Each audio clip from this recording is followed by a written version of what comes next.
দেশ থেকে বিদেশ, খেলা থেকে বিনোদন, সব ধরনের খবর নিয়ে আমি মিঠু শুরু করছি নজরের দুনিয়া।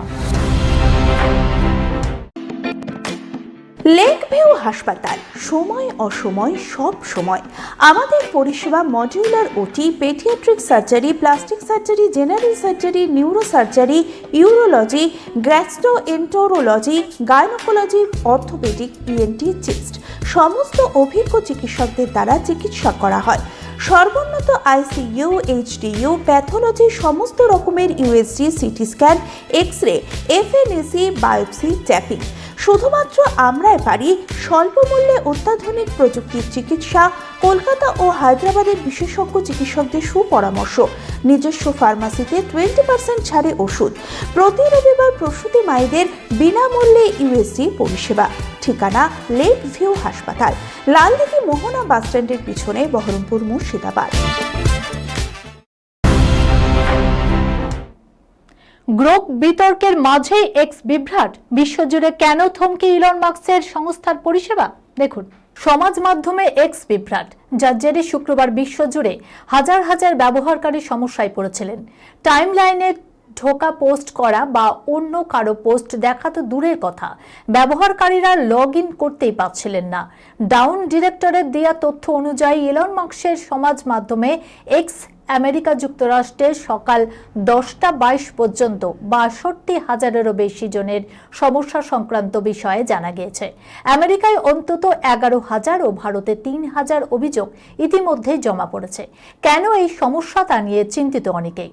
তবে বেশ কয়েকজন ব্যবহারকারী একটি বার্তা দেখতে পেয়েছিলেন, যাতে লেখা সাইট সুরক্ষিত, কিন্তু সার্ভার সংক্রান্ত সমস্যার কারণে তা ব্যবহারে অসুবিধা হচ্ছে। তবে এই বিভ্রাট 2025 সালের 18 নভেম্বরের মতো দীর্ঘ সময়ের ছিল না। সেবারে অনেকে অ্যাপটি খুলতে পর্যন্ত পারছিলেন না।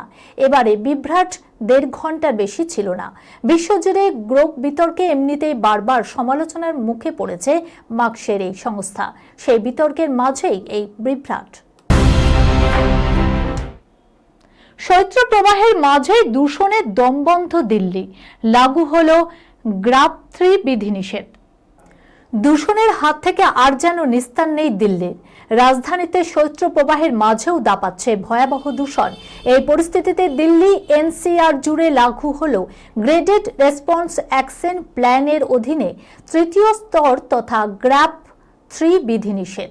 শুক্রবার দিল্লির AQI পেরিয়ে গিয়েছে 350-এর কোঠা, যা মারাত্মক ক্যাটাগরিতে পড়ে। গ্রাপ 3 এর অধীনে বিধিনিষেধের মধ্যে মাটি খনন, পাইলিং, খোলা জায়গায় পরীক্ষা, খনন, ঝালাই রং করা, প্লাস্টারিং এবং টাইলস বা মেঝে পাতার কাজের মতো অপ্রয়োজনীয় নির্মাণ ও ভাঙার কার্যকলাপের উপর নিষেধাজ্ঞা থাকে। Ready mix concrete plant, stone crusher, ইটের ভাটা এবং খনিজ সংক্রান্ত কাজকর্মের থাকে বিধিনিষেধ। ফের বাড়তে থাকা দূষণে লাগাম পড়াতে আপাতত সেটাই লাগু হলো দিল্লিতে। প্রেমের বীমা করিয়ে মাস্টার স্ট্রোক 3,000-এ মিলল 1.25 লক্ষ, পোয়া 12 চীনা তরুণীর। প্রেম মানেই কি শুধু আবেগের জোয়ার? তাতে যদি কিছুটা ব্যবসায়িক বুদ্ধি মেশানো থাকে তাহলে মদ্যকে। চীনের এক তরুণী অন্তত তেমনই মনে করেছিলেন। প্রায় 1 দশক আগের কথা। শখের বশে করা এক বীমা আজ তাকে লাখপতি করে দিল। মাত্র $28 খরচ করে তিনি পকেটে পুরলেন $1,400 বা প্রায় 1,25,000 টাকা। সম্প্রতি চীনের শানজি প্রদেশের শিয়াং শহরের এই ঘটনায় মজেছে নেটপাড়া। ঘটনার সূত্রপাত 2016 সালে।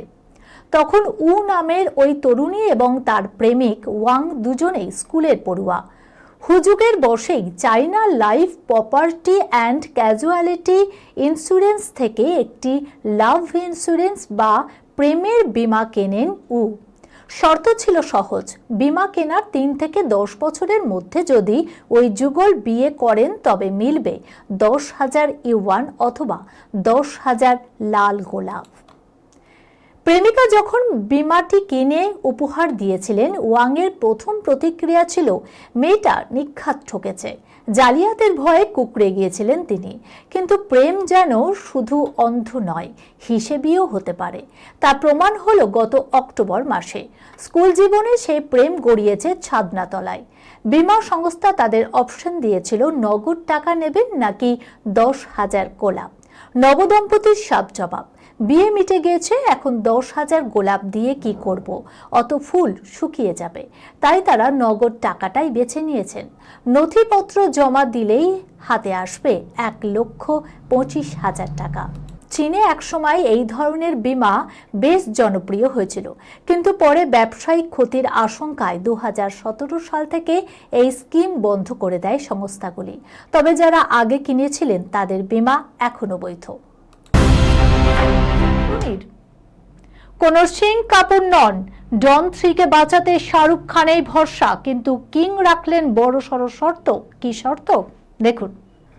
নতুন বছরে বলিপাড়ায় বড় খবর। কানাঘুষো শোনা যাচ্ছে রণবীর ছাঁটাই হওয়ার পর ডন 3 সিনেমার ভবিষ্যৎ বাঁচাতে বাদশার উপরে ভরসা রেখেছেন ফারহান আখতার। সম্প্রতি এই ছবির জন্য নাকি প্রস্তাব দিয়েছে শাহরুখ খানের কাছে।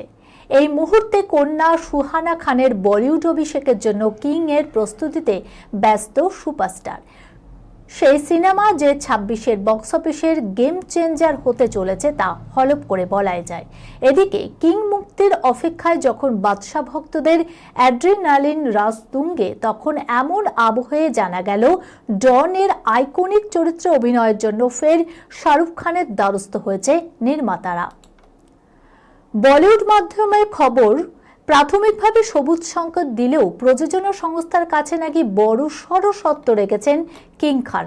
যদিও তাতে ফারহান আখতার রাজি হবেন কিনা সেটা নিয়ে দ্বন্দ্ব রয়েছে।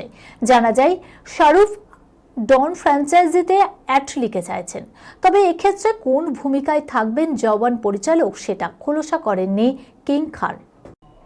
এই খবরের সঙ্গে শেষ করলাম আজকে নজরে দুনিয়া।